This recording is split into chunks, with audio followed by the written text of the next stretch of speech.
Assalamualaikum, selamat datang di pengajian logika ngelantur jilid ke-408 dengan pembicara spesialis overgeneralization, Ustadz Rijik binti Dramatisir.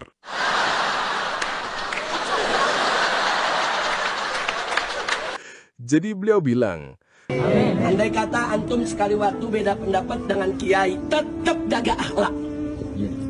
Jangan mentang-mentang beda pendapat sok pintar. Kiai dibodoh-bodohin, nggak boleh, haram. Tuh kalau begitu nanti ilmu kita nggak berkah, jelas? Tunggu bentar Jake, tunggu, stop, break, mundur 3 langkah. Pertanyaannya, maksud lo kiai itu siapa Jik? Kiai yang kayak gimana? Kiai itu hanya berlaku untuk yang satu faksi sama lo. Coba deh kita buka ingatan sejarah bangsa. Atau minimal arsip YouTube era 2000-an awal. Lo ini pernah beda pendapat sama siapa? Kiai Haji Abdurrahman Wahid, Gus Dur men, mantan presiden, tokoh NU, pembela minoritas, kiai asli dari jalur pesantren, bukan jalur KTP nasab. Dan gimana sikap lo waktu itu? Beda pendapat, oke, tapi caranya. Lu caci maki Gus Dur, bilang Gus Dur itu buta mata, buta hati. Jadi gimana Jik? Kok waktu lo beda pendapat sama Gus Dur, gak ada tuh ceramah, jangan ngebodohin kiai, nanti gak berkah. Apa lo pakai aturan main kiai selektif? Kalau dia dukung lo, dia ulama pewaris Nabi. Kalau beda pendapat, langsung downgrade jadi buta hati. Ini bukan akhlak bro, ini tuh double standar pakai daster.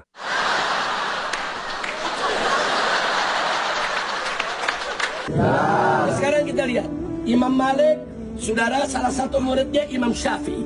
Imam Syafi'i banyak beda pendapat dengan Imam Malik, tapi tetap Imam Malik ada di atas kepala Imam Syafi'i. Imam Syafi'i hormati gurunya, nggak berani Imam Syafi'i mengatakan gurunya salah, nggak berani ya. Imam Ahmad ibn Hanbal, murid Imam Syafi'i, saudara. Banyak beda pendapat dengan Imam Syafi'i, tapi Imam Ahmad nggak berani, saudara. Untuk apa? Untuk berdebat dengan Imam Syafi'i. Nggak berani. Lo ini ngomong soal Imam Syafi'i, Imam Malik, Imam Ahmad. Padahal yang diperdebatin bukan pendapat Imam Malik. Yang dikritik tuh video kiai-kiai TikTok yang doanya ngalahin sinetron Ajab. Dan lucunya, yang dibilang guru harus di atas kepala itu siapa dulu? Kalau gurunya ngajarin ilmu, iya. Kalau gurunya ngaku cucu Nabi padahal nggak lolos DNA, ya kita taruh di atas kepala juga. Tapi di atas kepala tukang sulap.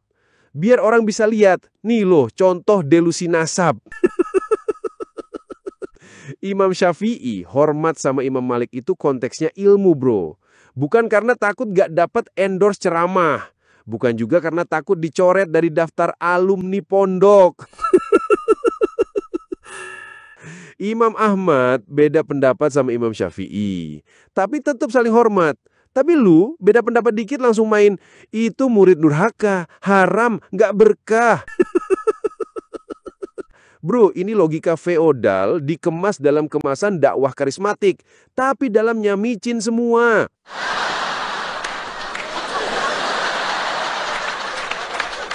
Dan pernyataan pamungkas. Kenapa? Karena guru harus ada di atas kepala kita. Kalau sekali waktu antum semua lolos jadi dai di tengah masyarakat, jadi ingat guru di atas kepala. Iya, betul. Tapi tolong pastikan, jangan sampai guru di atas kepala itu maksudnya literal. Karena kita lagi nggak bikin atraksi sirkus. Bukan waktunya jongkok sambil ngangkat guru kayak boneka ondel-ondel. Guru yang benar itu dihormati karena keilmuannya, bukan karena ancaman, nasab fiktif, atau jumlah followers.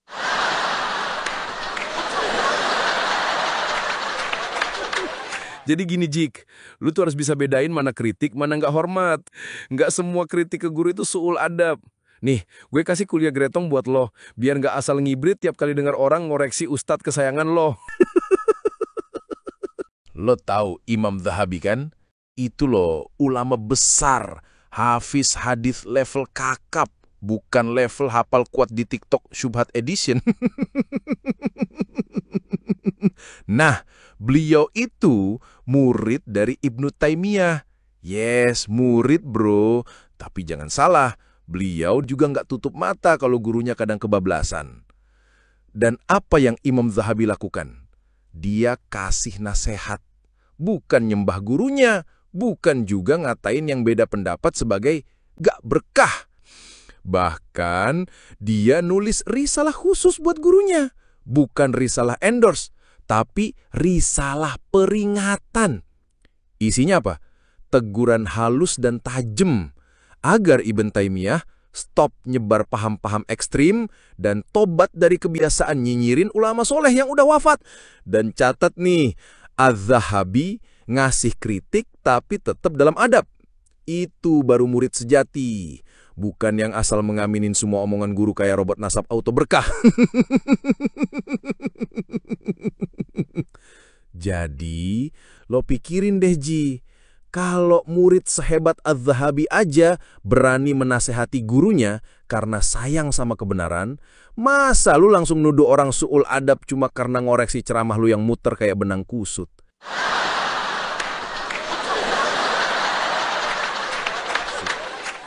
Mungkin yang lo perlukan bukan cuma guru di atas kepala, tapi juga akal sehat di dalam kepala.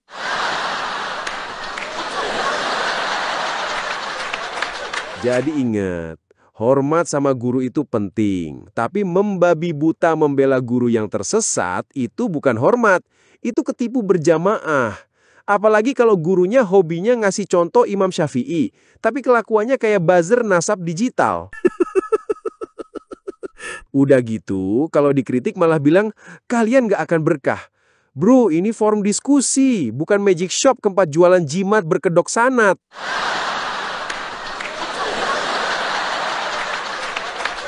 Makanya jangan terlalu banyak ngutip Imam Syafi'i, Imam Malik, Imam Ahmad. Kalau lu sendiri ngadepin kiai asli Indonesia aja, kayak lagi nyalain mic di demo. Gus Dur udah wafat, tapi integritasnya nggak perlu nasab-nasapan. Dan yang paling penting, Gus Dur itu nggak pernah bilang, lu haram kalau beda pendapat sama gua. Tapi lu, baru dikritik akun anonim aja langsung main ancem. Nggak berkah tuh ilmu. Akhir kata, hormati kiai iya. Tapi jangan cuma hormat pas dia satu faksi sama lu. Karena kalau akhlak cuma berlaku untuk satu kubu, itu bukan akhlak. Itu strategi buzzer jig. Dan untungnya, lo bukan guru gua. Takbir.